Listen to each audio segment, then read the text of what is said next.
appreciate it. Yeah, you bet.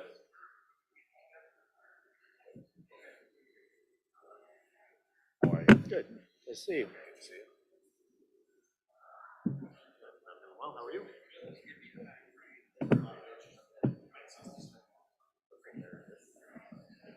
I'm gonna start utilizing that. I don't think that's gonna work so well with public service. I don't know how to think about it. City managers off shifts. Better get to.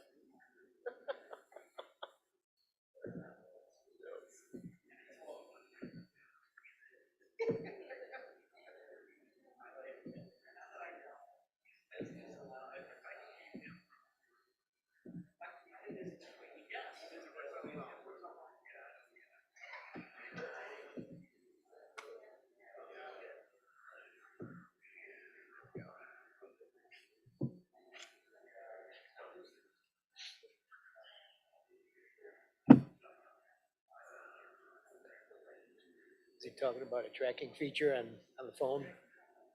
You talking about tracking features on the phone so you know where people are? Oh. Oh. My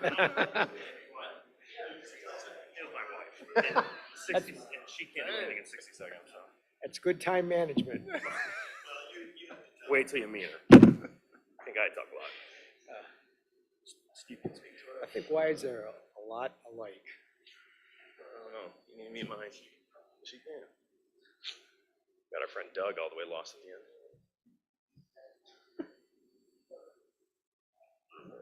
Oh, there.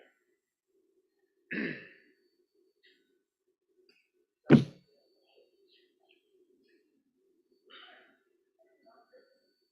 think Tom's on this side. We do. You're gonna be able to be there tomorrow? Yeah. Good, how are you? Already. Yeah. Yeah.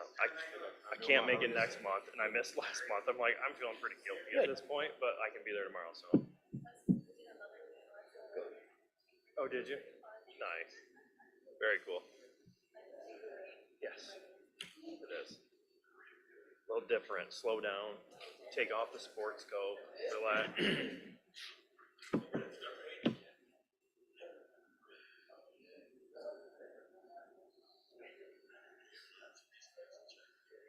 Feels like we're like at odds with them. Like we're facing them. We tried the room a couple of different ways, and we're like, this really does make the most sense. It's fine. It's just funny. Like we did try and think. Now starting the March 7th, 2024 Joint Planning Commission and Downtown Development Authority meeting. Ms. Povidaika, will you take roll? Devaney, Here. Friedrich, Here. Havels, Here. Honig, Here. Irwin, Here. Kingsworthy, Here. Leash, Here. Nicholas, absent, Ortman, here. We have a quorum. And Ms. Sponseller, will you take roll for the Downtown I was Development going to Authority? say, roll has been taken. If we want to take a quick second and let our DDA members go down and introduce themselves real quick, as the Planning Commission may not know everyone. Rob Van Dorn. Jerry Jelzinski, rep from the Board of Commissioners, Isabella County.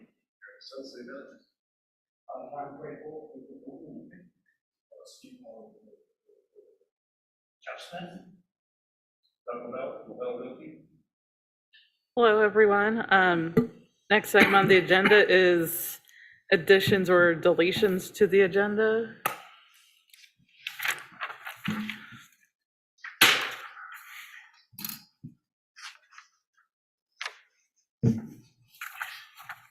Does anyone have anything to add, or is there a motion to approve the agenda? Move to approve. Second. All those in favor? Aye. All those opposed? Motion passes. Next item on the agenda is introduction by staff about the Mission Street corridor plan.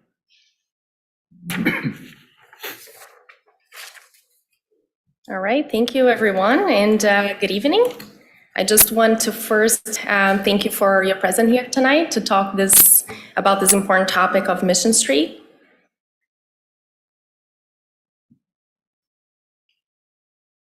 And the computer is not working.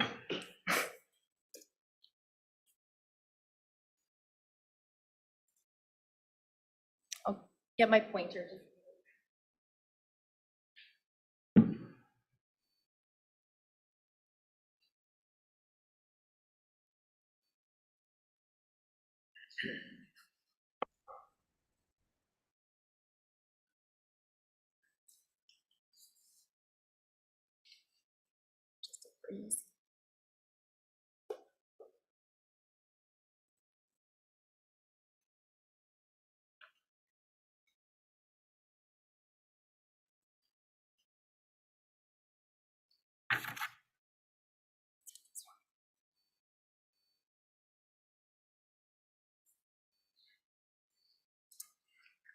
Thank you. So I just wanted to first briefly introduce the topic of today's meeting to ensure that we are on the same page about work that has been done in the past and where we're trying to go next with planning for Mission Street. So the main purpose of the meeting tonight is to have MDOT present new data that they've collected on the corridor, as well as analysis of the boulevard concept. And we're gonna have Jack Hofweber, who is the manager of the Mount Pleasant Transportation Service Center, coming forward next. So the reason why the city staff wanted to convene this meeting and join the Planning Commission and the DDA together is to see the presentation and just have the opportunity to ask a lot of questions to MDOT if you have any questions about their analysis. It's certainly a more engineering type of analysis about the boulevard concept, but we've just wanted to start with that so we can understand how we could improve Mission Street safety and traffic flow. So in the end of their presentation, we're going to have a Q&A and discussion. And we're hoping that you can just ask whatever questions you have, and you can also ask questions to staff if you have any. We would then proceed with the Mission Street Corridor Plan Steering Committee vote. So we'll be asking tonight that we get 2 nominees of each of the board and the commission to represent the board and the commission on the steering committee work throughout the year to develop Mission Street Corridor Plan. And I just wanted to ask that we don't go beyond 6:45 tonight, because we have a regular Planning Commission meeting starting at 7. So I try to keep them here just so we can fast move to that, but hopefully we can have a break in between. So first of all, I just wanted to remind everybody that the city has adopted a new master plan in 2020, which through public engagement, we have developed a plan that set goals and objectives for Mission Street. In summary, what the community wanted was to aim to transform Mission from a transportation corridor to a business corridor, which in summary was really to get a more efficient traffic flow, safer environment for all users of the street, and improved aesthetics, and an environment that encourages redevelopment and investment.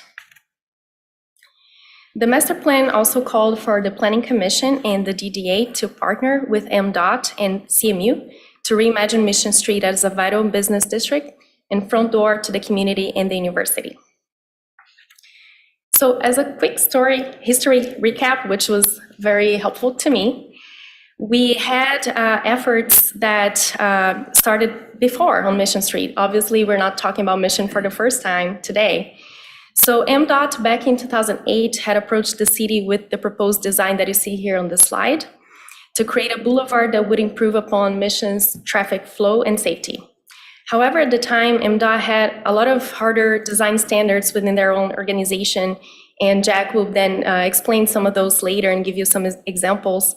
But what that did in the time that they were discussing this plan here was that the design ended up being too wide for the corridor, with truck looms that ate out of private property, as you can see here, and Mission Street real estate. So that kind of was not something that satisfied the public in general and those that own property on Mission.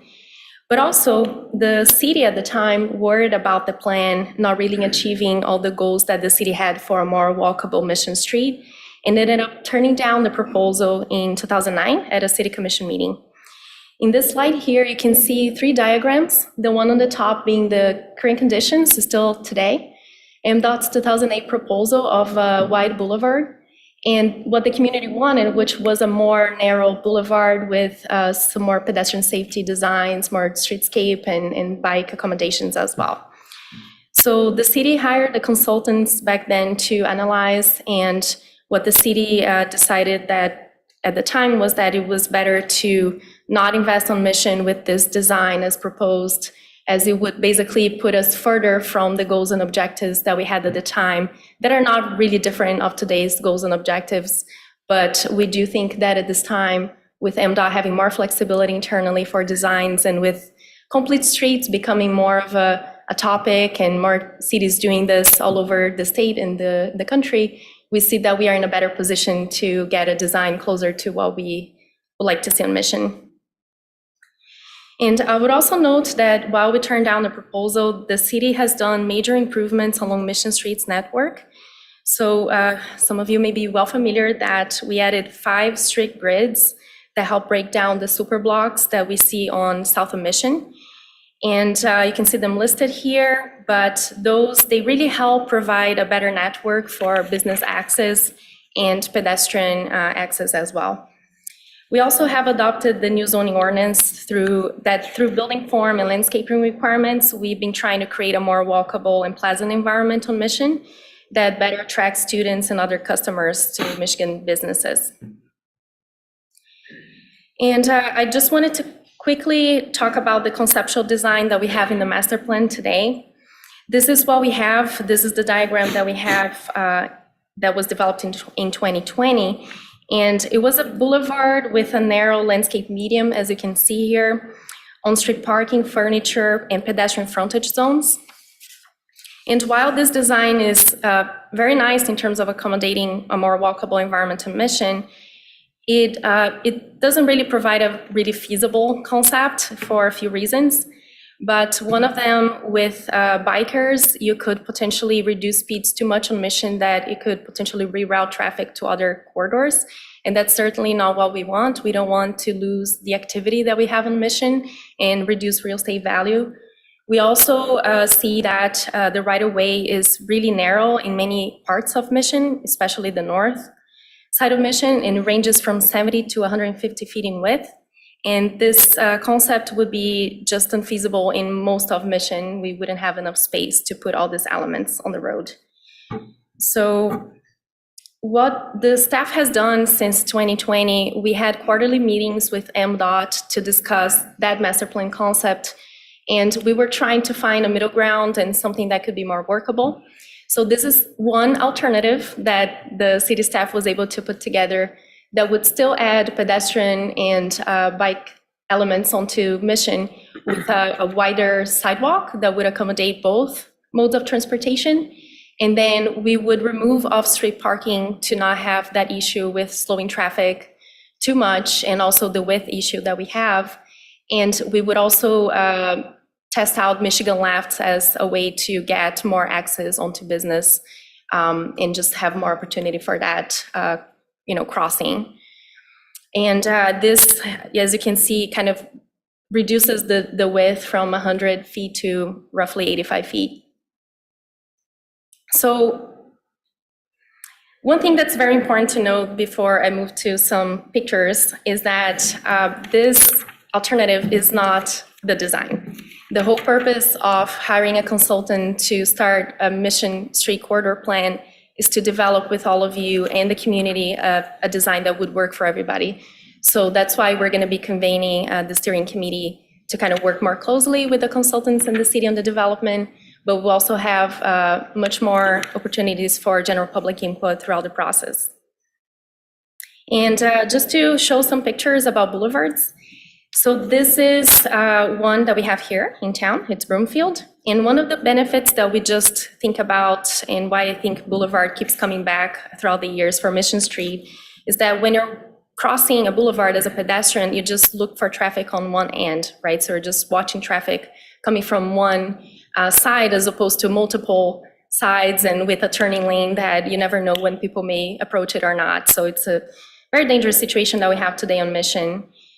The other benefit of it is that we see examples like in East Lansing, They have mid-block crossings that also provide more crossing options, especially in case that you have longer blocks like we have on South Mission.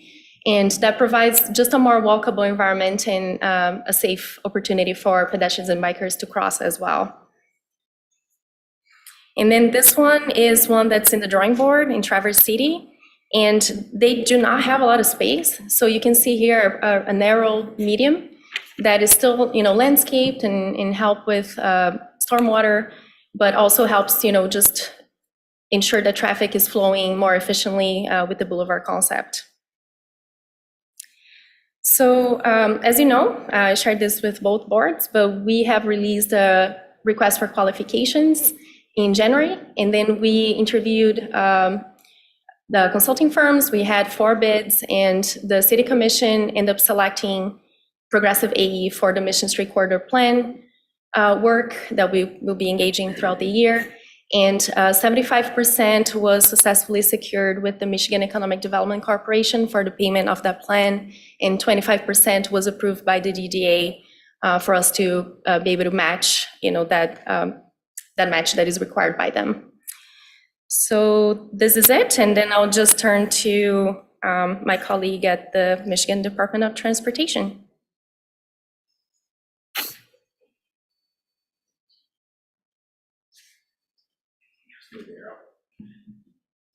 Advance the slide right here. Yeah. Okay, great.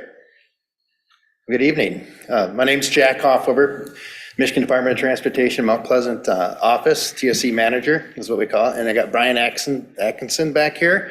He's our operations engineer. He's my backup for all the technical questions that you may have or may not. So again, thank you very much for allowing us to be a participation of this event and your plans. And I'd like to give you some updates on what we've discovered through some traffic counts that we took last summer. Last summer, we asked our Lansing folks to go out and measure traffic volumes, turning volumes, main corridor, everything. And this was during the school year, I believe, right, Brian? This last fall, possibly, September.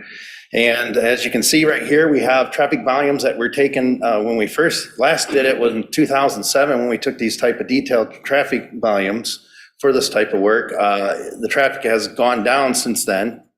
So it's down to 21,000 vehicles average per day in both directions.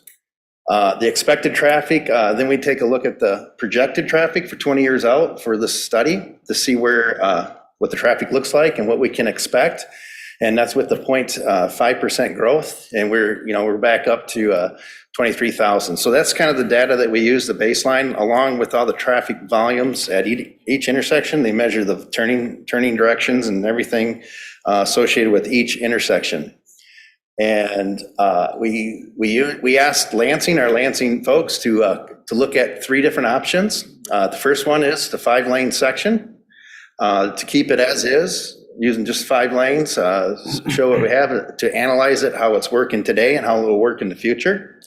And then we asked them to look at the boulevard section, a narrow boulevard. This is something similar to maybe a 12-foot boulevard on average width in the middle. They looked at that, and also we asked them to look at 2-lane roundabouts at each intersection. Okay, and the study started at Bluegrass and it went all the way up to High Street. So we looked at the south section of Mission Street, okay? So this is with the data they got back was a big old long spreadsheet with lots of numbers on it. So we, using my expertise, which is not, I threw it all into this little table, and thank God our spreadsheets work really easy. It made it clear. This is what this is a bar spreadsheet showing a table showing how the performance is for each intersection. That a snapshot of our projected volume. This is 2043. And we start at Bluegrass and we work our way to the right, and then we go all the way up, go north to High Street. And what we're looking here is each color is a different option. The first one was the first one on the left, the dark one, is the current delays that we experience performance right now, or as of last September. Then the next one, the blue one, is this: we either leave it as is, and it'll be 2040, 20 years from now. So our delays right here will go up. You can see just by graph that it goes up. And if we install a narrow boulevard, you can see how the delays, how the performance on the roadway will drop, will actually increase. So delays will be reduced. And then if you look at the roundabout, even more so. Okay, so this is just looking at the overall impact and this is PM peak. This is during the 5 o'clock rush hour, roughly. This is our average speeds. This is kind of it's subjective. It's basically the average speed from if you start at Bluegrass and you make it to High Street, your overall speed, and that includes your stops at the intersections. So your average speed out there would be for the overall distance, not really with a snapshot of the speeds, what the speeds are, what they're doing, but it's right around the same. About 25 mile an hour is what you can expect for traveling speeds through that corridor. If you install if you leave it as is, the congestion in the blue will reduce those overall speeds. And if you install a boulevard, the efficiency kind of goes up, as you can see, just slightly. You kind of maintain the overall speed. And we didn't have enough data, or the program that we used did not calculate the roundabouts. But you can probably safely assume that it'll be right next to the boulevard, the performance there, if we were to throw that into a program that would spit out the data. Now, this is a little bit, this is the overall delays per vehicle to get through the corridor. That includes stopping at the stoplights. This is how long it's basically going to take you to get from Bluegrass to High Street. Current conditions right now, you're looking at 90 seconds. If we just reconstruct it as a 5-lane in 20 years, we can expect our delays to increase up to 130 seconds to get from Bluegrass to High Street. And then the roundabouts, which probably, I'm going to safely say it'll be close to about the same as the boulevard, maybe a little better. Okay, this is a model. It should, if I push the next button, those cars should start moving. This demonstrates the type of program we use. And does it work? Man, well, anyways, the program work here. Usually when you hit it, it should run. If I start pushing a lot of buttons, I'm going to lose the whole program. So anyways, if you can imagine, the cars will start moving. And it's kind of cool. Okay, it's gonna work. Oh, there we go. So this program just takes the cars and puts the data and makes cars out of them, and it shows if it loads, it shows all the turning movements. It's really kind of cool. It's a great demonstration when it works. It'll show what it looks like with the current layout at Broomfield. And then the next slide, then it shows what if there was a boulevard there. Okay, so you won't see any cars turning left here. I'll try to I'll try it one more time.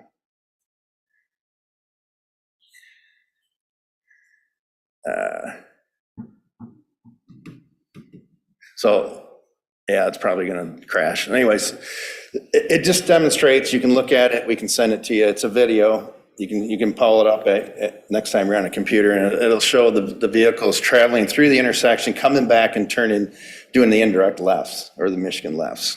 Okay.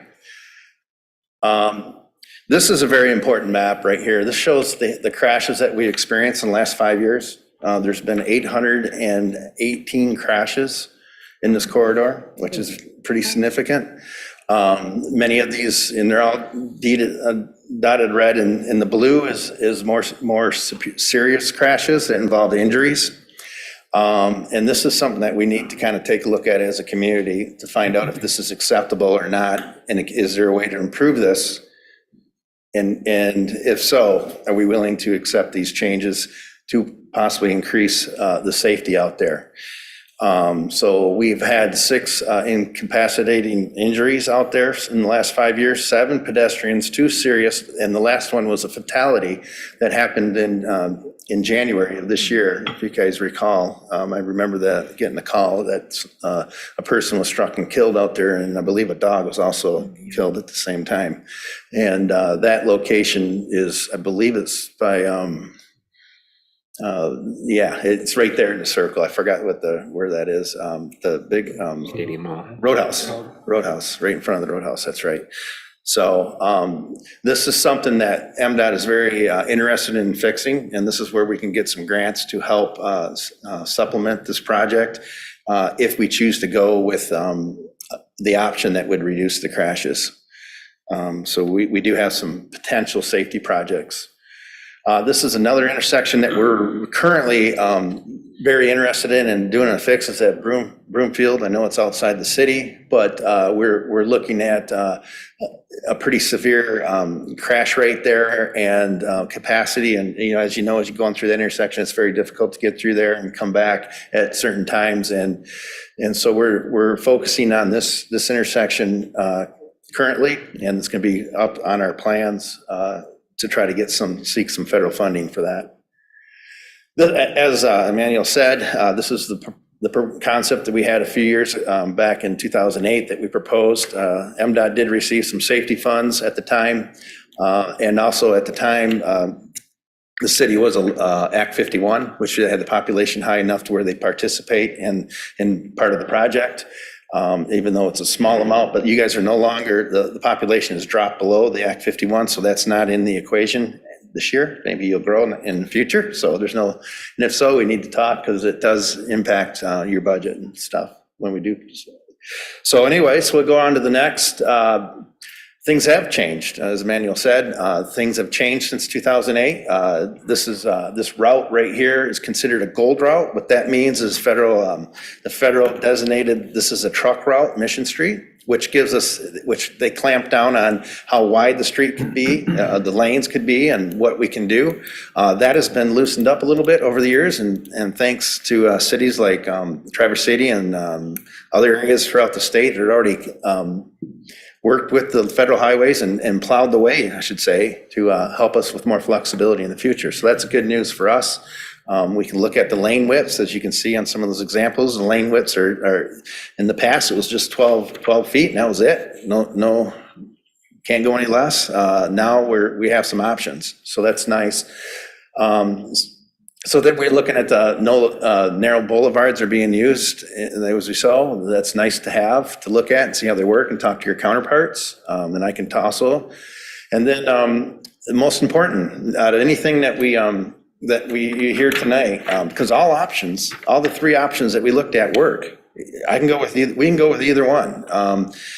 And it's up to the community. It's going to be driven by the community, not just the city, but the people that use it. And this is you folks. We're only as good as you guys are. If I got strong support from the community to pursue certain things, I can do that. But in my position, I'm only as good as the strength that I have with you guys. I'm not going to go out and try to push it down on you guys. We've done that. We've tried that. It doesn't work.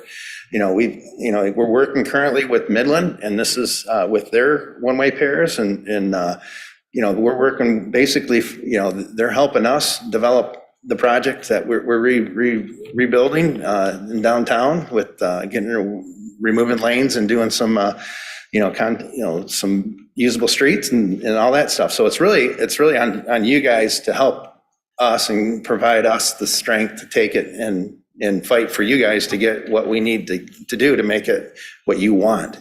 And if that means leaving it as is, then that's what we'll do. Okay. Let me see if I had, okay, what's next?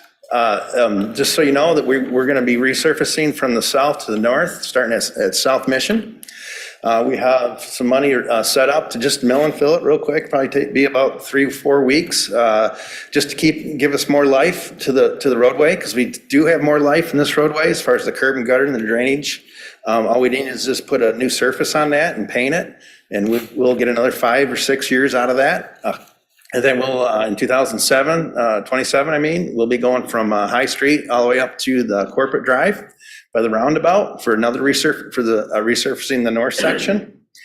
And I think last year we did 1 lane out there just to kind of keep it in good shape so that we can keep the roadway. We're trying to get every last bit of life out of that roadway as possible before we have to reconstruct it. And so in the next 10 years, though, we're going to run out of life in that roadway. So we're going to be looking to a reconstruction within the next 10 years. Doesn't mean 10 years. It could be sooner. But we would like to get something ready to go and program within the 10 years. And it just makes it so much easier to program a project if we know what we're going to do and what the city wants. It makes it a lot easier for us to raise our hand when funding comes available and say, yeah, I got a great project and I'm hoping this is one of them. And all options are open right here. As you can see, there's a ton there. And then, of course, we will, if we choose one of the options that does improve safety, which is not as is, which would be the boulevard or the roundabout, we can seek safety funds for that to help supplement that. And then, of course, there is TAP grant, which is Transportation Alternative Program, I believe. And those are opportunities to do landscaping and street lighting and plantings and street furniture and all that wonderful stuff that the community likes. So, and that's something that we would help. And we've got cities that would apply for that grant, and you'd be one of them, and we'd help sponsor and actually help with the match. So there's a lot of opportunities if we all pull our resources together. So then it's on you guys. Any questions? I do have a couple of quick Sure. questions.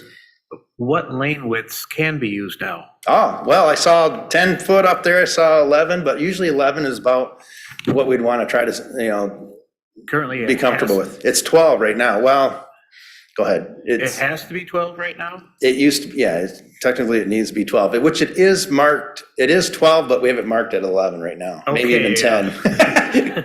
We don't talk Okay. to Frankenbooth because we also do it, we use white line, but yes, Okay, I assume we now, have flexibility now with the Okay. lane widths. isn't wider better? Wider's faster.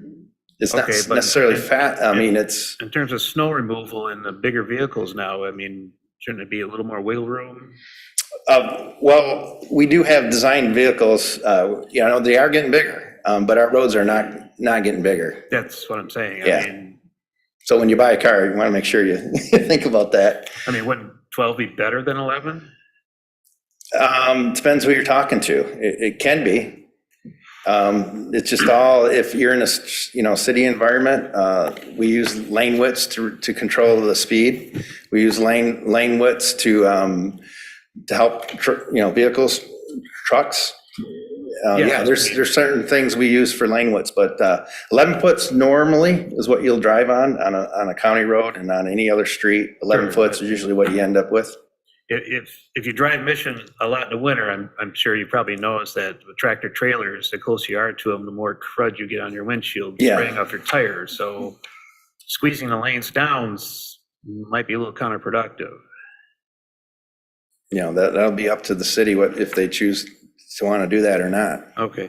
And the other question I have is, it sounds like maybe 10 years or so from now, the Mission's going to get redone anyway? Yeah, we're going to end up looking to to program this in 10 years. I'm guessing we have about 10 years of life left in Mission Okay. with the resurfacing that we. Yeah, this is not something that's going to happen 3 years from now. Not as it is now, especially with the funding that we have. Right now, there's no additional funding. Okay. All right. So that's it. yeah. Any other questions? I have a question. Yes. Do you know, the two options, the roundabouts and the boulevard are safer? Do you have any idea how much it will reduce crashes? Or That's a great question. There is programs that can run the analysis on the boulevard. But we haven't done that yet. Okay. But it can be looked at, and there is ability to kind of predict. But that is a good question and something that probably should be done. Okay, thank you. Yes, Brian.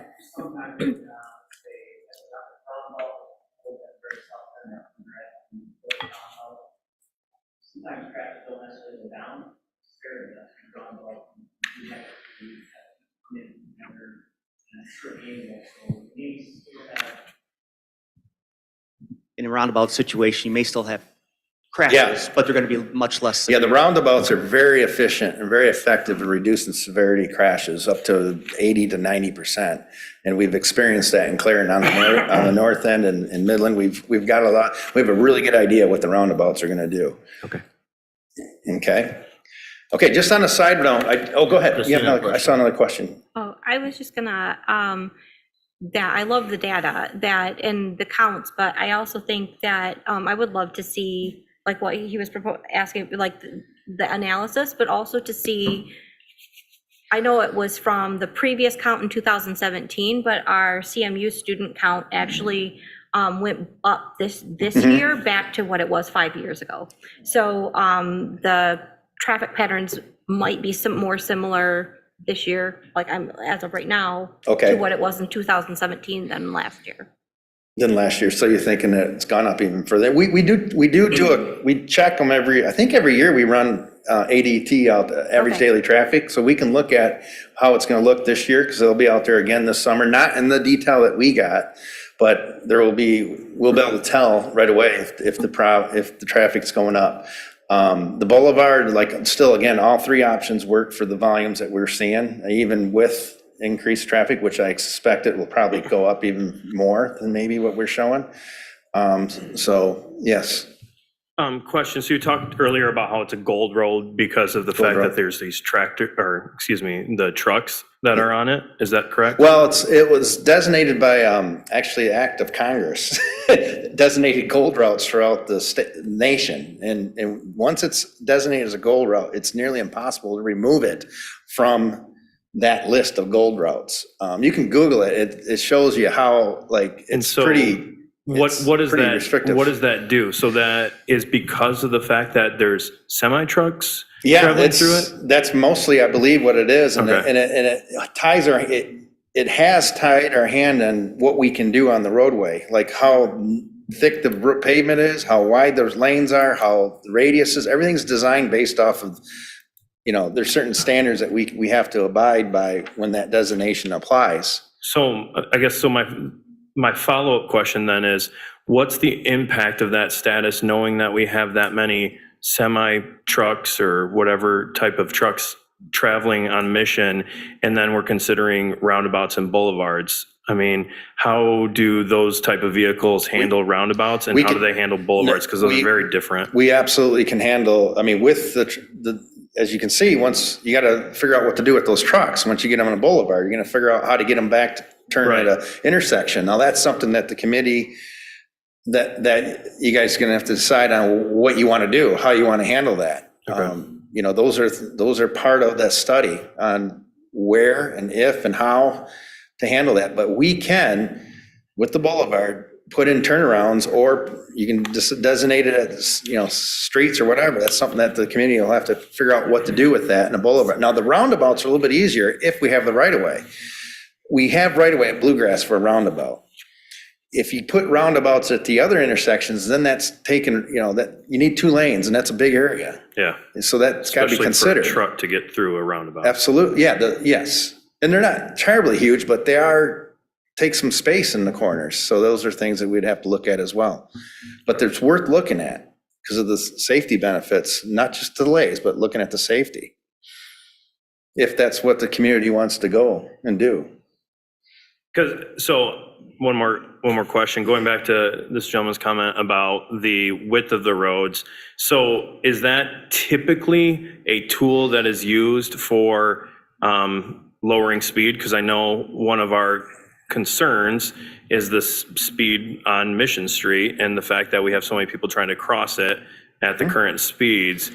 So, it kind of seems like a two-edged sword, if I'm understanding correctly. So if we've got this many trucks and we're concerned about space, but on the other side, the wider they are, the faster the traffic goes. I just want to make sure I'm understanding that correctly. Yeah, it's a balance. We play with the widths, and it's paint. We can move them back and forth. Some lanes out there, it could be, I haven't measured it in a while, but it could be, we've gone 10.5 on the left lane and, use a 12-foot on the right lane, and that allows the trucks to have wider lanes.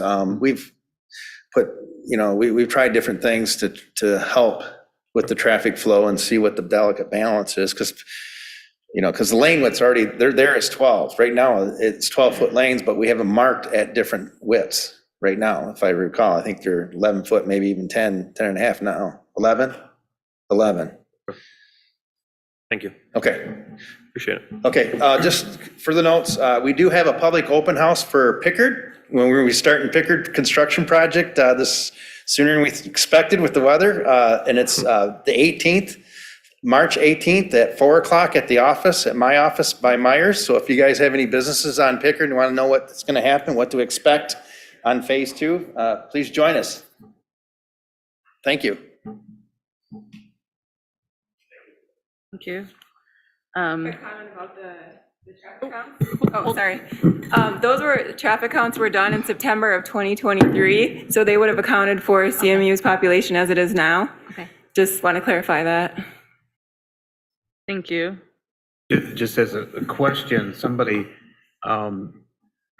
Central's incoming freshman class used to be around 5,000. Did it rebound to that level this year? Or is it planning to rebound to that level this fall? No.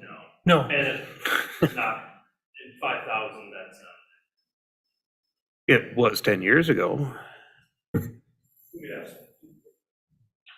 But I don't think Central's student body has come back to the pre-COVID levels. Or am I wrong? Well, even pre-COVID, I don't think it was 5,000. Yeah, incoming freshman class at Central Michigan 10 years ago was around 5,000. Okay, but not in 2019. Probably not quite that much in 2019, but last time I looked, it was around 1,500. I was just going based on information shared through the alumni. Well, I was just wondering Newsletters of that, we've had this many I was just students wondering come if in anybody and had any we're back idea if we had a hard number on that. The goal for next fall is around 2080. Around how much? 2080 for 2080 incoming first year students Okay, for next fall, yeah. all right, thanks. Any other thoughts by anybody? I don't know if I missed it, and forgive me if I did. I know we talked about the roundabouts and your experience and how much it lowered accidents.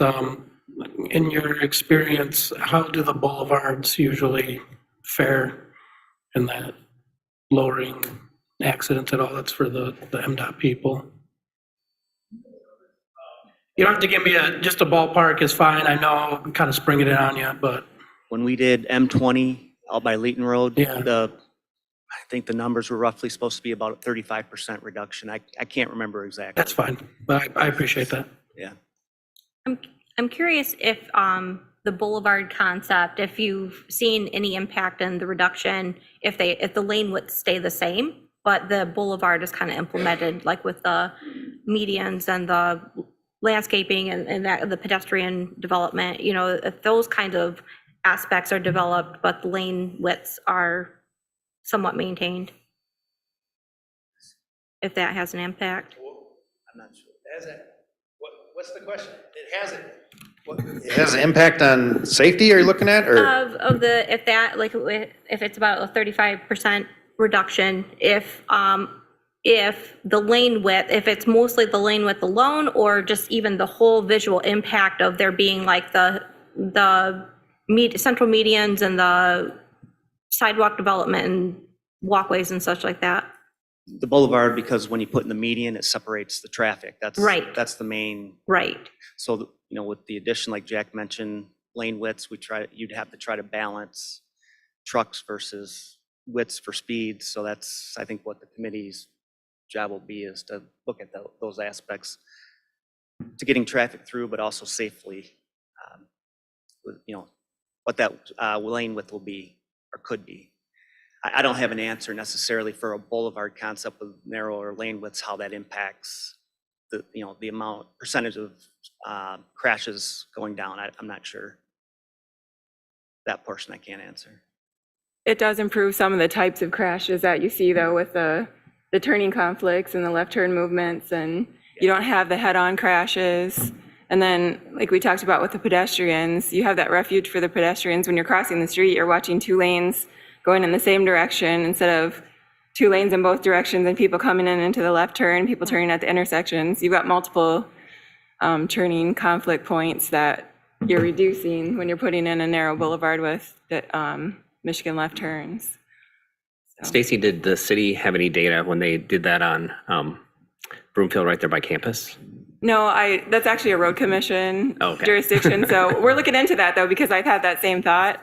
I have the police department, it was before we had some of the digital records on when that was developed. So we're trying to see if we can pull crash data on that. So I'm hoping to have that at one of the meetings, but. Okay, perfect, thanks. Because it sounds like they turned it into a boulevard first and then they added the Michigan lefts later. So we won't have it was this before and it was this after, but if I can find another comparison example from one of these other communities, we'll see if we can try to get some data on that. Okay.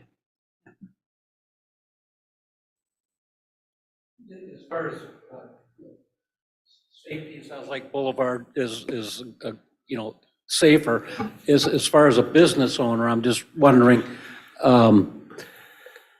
leaving it as is makes it so you can have customers come in to your business from either direction. I'm just wondering for the business owners or for future business development, how a boulevard, how they would feel about, a boulevard concept.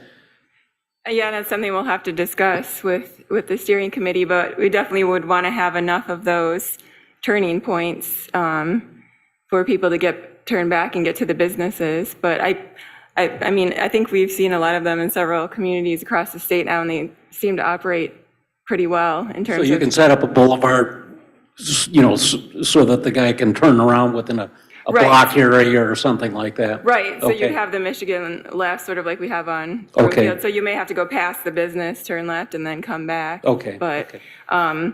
but something like this, we don't anticipate it would reduce the volume of traffic, which is a plus. Because we don't want to do something that slows it down or restricts it so much that people are just going to say, well, I'm not going on Mission at all. I'm going to just go down Isabella. We want to keep that volume of traffic, keep it moving, so that we can keep traffic going to those businesses. So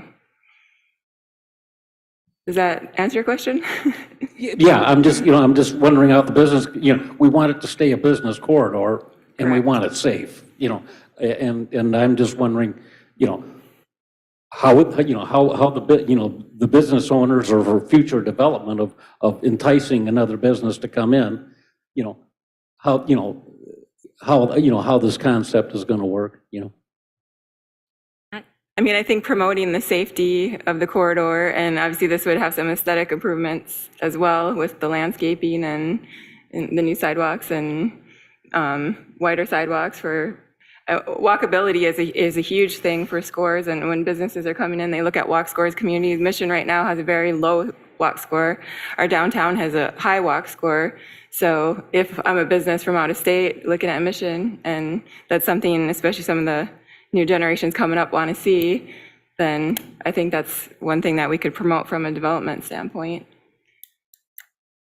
Not to mention going down from 800 crashes would be a plus. I'd say that, I mean, we've heard quite a bit of, I've heard quite a bit of feedback pretty consistently, even before I was on the planning commission, of that South Mission part of that, the community as a whole, but very much so the students would shop more along South Mission, but they don't feel safe enough to walk around in that area to go to the businesses. But if they have that walkability and feel safe to do it, and then we even just had presentations and the students were sharing about they found a great apartment, but they can't rent it because they can't get a roommate that will cross Mission to live in that apartment, or that they were even trying to do their study and walking up and down just to do their study, they didn't feel safe, and that they see these businesses, but they don't feel safe enough to stop their car to go in or even walk there, but they would like to shop at be customers of those businesses. So I think that would actually improve our community business. Just to kind of echo that, I mean, you're already kind of seeing people crossing Mission anyway. And, I know we've all probably gone down Mission and it's like, what the heck are these people doing over here? They're crazy. So any way we could kind of get everyone some more foot traffic, you know, and kind of going down there, you know, get some Five Guys or something, and then being able to walk back to your apartment or go through down to campus, I think it's a good idea. So that's my 2 cents. And hopefully it would be an attractive element to get more students to come to the community as well, and then just more communities or more students visiting these businesses and attracting more people to stay in the community, so. And maybe Mr. Crapel will appreciate less crashes too. I know those boys work hard over. No, I feel safety is the number one. No, And I I'm like- saying I like the this is a appeal of workhorse. foot I know you traffic wanted there. safety. I was just making light of the situation. I'd like to stay business. Of course. Of course. And I think the town wants more businesses to come to that. Yeah. We don't want to see No, no one does. I don't think anyone does. coming in, so as part of the equation, I think everybody should stay. Of course. I was just saying, less work for your boys over there. I know they work hard over there. That's all I was saying. I wasn't saying anything like that. Any other thoughts or questions? Okay, we'll move on to the next agenda item, steering committee selection and next steps.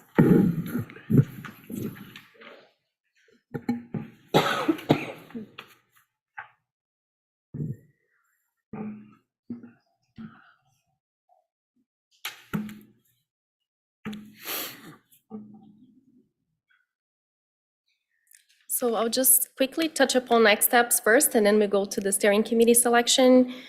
So as you can see here, we've already done some of the MDOT steps just to initiate the conversation, see if we're not talking any crazy ideas that it's really unworkable and not implementable on Mission Street. So we got that done.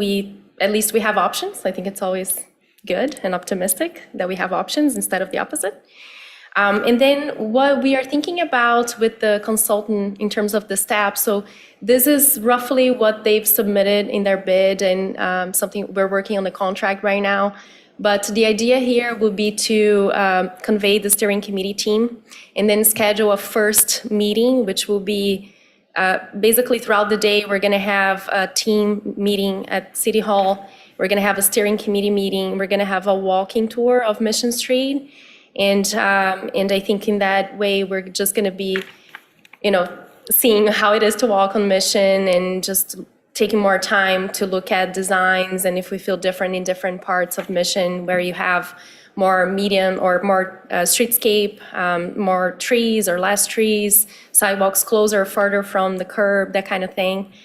Aside from that, we would then move on to evaluation of existing conditions. So it's something the consultant will be putting together a lot of the old materials that we have, connecting with MDOT to get all their data. The consulting team has basically a planning lead and an engineering lead. So we really like them because we're going to be doing this with planners and engineers at the same time, with the hopes that whatever we come up with is workable in the end of the day and achieves the goals and objectives that we're going to be putting together through the work in this year. Then we will be doing the conceptual design development together. So the steering committee would be the body that would be the kind of decision makers of potential alternatives, and then we will have a more public forum later on at the project. Once we have some potential designs, we would then convey a public meeting to have the city, anyone that's interested come at City Hall and then just see, what we came up together with and, if they have questions or other suggestions as well. And then we'll be putting together a preliminary draft plan, a final plan, and we are intending to have the master plan update with the Mission Street Corridor plan in the beginning of 2025. So the steering committee role, it's really to advise and make recommendations regarding the Mission Street Corridor plan and the master plan update. So the time commitment for the steering committee, I put all this information in the packet, but aside from the community event that we're gonna have with the walk, we're also gonna have other 2 meetings that we're gonna be discussing design recommendations. The idea for the committee is also to facilitate partnerships. Are we missing stakeholders that we should be engaging with throughout the project? Who should we collaborate further, and so forth? And then we will be looking for advice from the committee. So we like diversity of experiences and viewpoints, and also any expertise that you can bring to the table. We would be having the steering committee vetting consultant recommendations. So we don't want the city to be saying yes or no to recommendations, but we want a collective body of, again, different people with different views and perspectives and experiences to be doing that with us. So I guess we'll just be collaborating throughout the year, and you would see probably a lot of email updates and that kind of thing, aside from the 3 meetings that we will have throughout the year. So the composition of the steering committee, this is what we came up with in the city, so with our city staff that you can see here today. So we thought about doing, basically having 1 city commissioner, 2 planning commissioners, 2 Mission Picker DDA board members, city staff that is listed here, MDOT representative, which will be Jack, that you just heard a presentation from, a CMU representative, a CMU student representative to have that fresh perspective, the Disability Network of Mid-Michigan as well to talk about their perspective, which will be very important. And then an additional member that will like recommendations from this board and this commission, if you have any ideas on who else that basically is not in a board or a commission at the city, but owns a business on Mission Street and would like to be a part of this work. So now I will turn to the chair of the Planning Commission for the election of the 2 representatives for the steering committee. Thank you. Nominations do not require motion or second. Any member may nominate another or themselves for the Mission Street Steering Committee. The nomination can be made by a simple declaration. I nominate Commissioner for the Mission Street Steering Committee.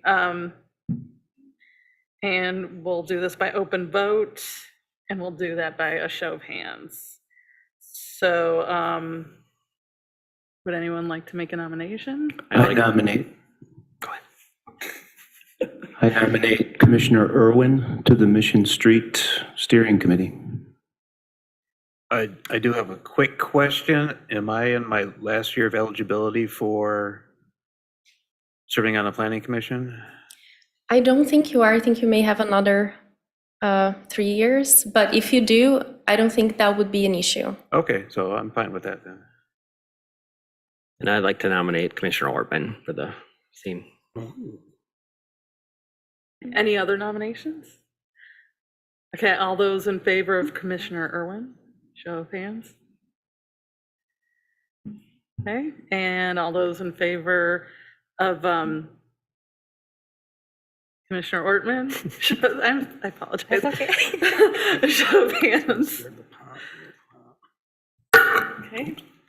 Commissioner Irwin and Ortman are now our members to the steering committee. I will turn over nominating the 2 DDA board members to the DDA. Excellent.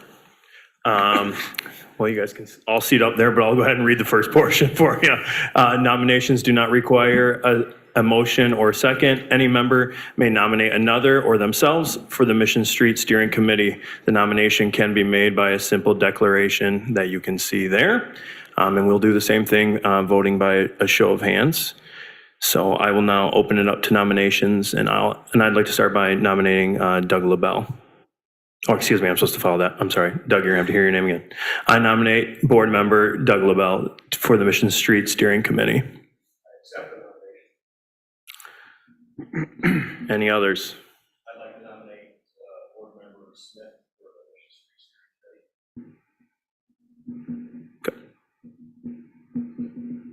Steering Committee. Any others? All right. So We'll start by just doing a show of hands on you reading that. Good. All right. So all those in favor of Board Member LaBelle serving on the Mission Street Steering Committee, show of hands? You can vote for yourself, it's okay. Excellent. All those in favor of Board Member Smith serving on the Mission Street Steering Committee, please show by raising your hands. Excellent. We'll pass it back to you. All right, thank you so much. So I'll just Good job, end make it with the nominations for an additional business owner for the steering committee. Since we do have some time, we can just accept some suggestions right now. We can brainstorm.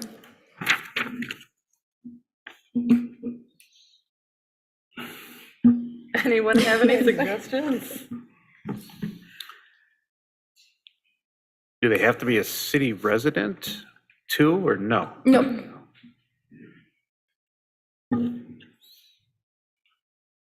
You can basically just state a specific business or location that we should target, an individual as well, or the business owner. John Hunter, he's on this board too. Right. Yeah, not on the board. Mm-hmm. And I know you're asking for this, but a question was brought up earlier. Will these meetings be open that other individuals can attend, or is it a closed meeting for just those that are on this steering committee, I believe was the word? It's a very good question. We did not discuss that. Okay. I think that I could go both ways with arguments, but one thing to note is that it would be good to have consistency. Mhm. So if, I guess, the commission and the board would like to see a different composition or additional members, that's something we could discuss, but I believe that just having consistency would be better. I would completely agree. I'm sorry. I should have probably been more clear. I meant more open for people just to hear the dialogue of what's going on and where the process is at. Because I think they'll probably make a bit of a splash when people hear that this committee is forming and moving forward. And then knowing that the project could be as far as 8 to 10 years away, they're just going to wonder what's happening. If it feels like this fictitious thing that's happening over here that they haven't heard anything about. So I don't think it's necessarily open to others coming and being part of it, but just more coming and listening and seeing what's going on. So, and again, I'm not saying that that's the right answer. I think that was kind of the question that was brought forth. I think it could be considered to be open, yeah.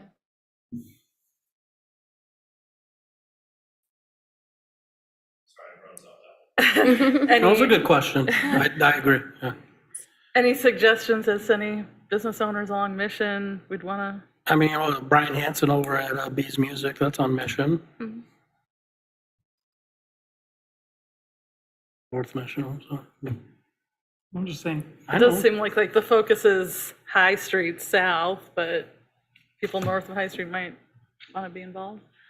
So try to get someone from the north as a. I don't know. Any other suggestions? Do we know who CMU is sending as a representative yet, out of curiosity? If we know who the city commission? Who CMU is Oh, sending as CMU? their representative? Not yet. Yeah, we'll hear soon.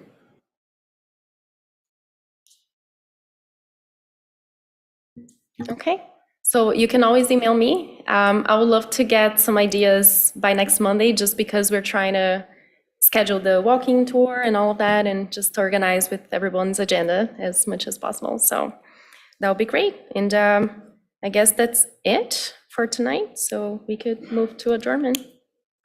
First, we have to have public Public comment. comment. Thank you. I will open up public comment. If there's anyone from the public that would like to say anything, they can come up to the podium. I don't see anyone here. If there's anyone watching online that has comment.